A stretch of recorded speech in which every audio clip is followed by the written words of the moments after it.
मनियो से तव्हां वटि 86,400 रुपया आहिनि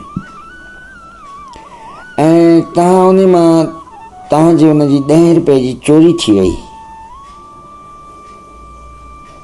त छा तव्हां बचियल 86,390 रुपया फिटी करे छॾींदव? न फिटी कंदव। इन तरह असां वटि ॾींहं में 86,400 सेकंड हूंदा आहिनि 24 कलाक में। अगरि तव्हां सां 10 मिंट को बुरो वक़्तु थिए थो त छा तव्हां सॼे ॾींहं खे बेकार मञी छॾींदव? ईअं न। पंहिंजे लक्ष्य ते ध्यानु ॾियो।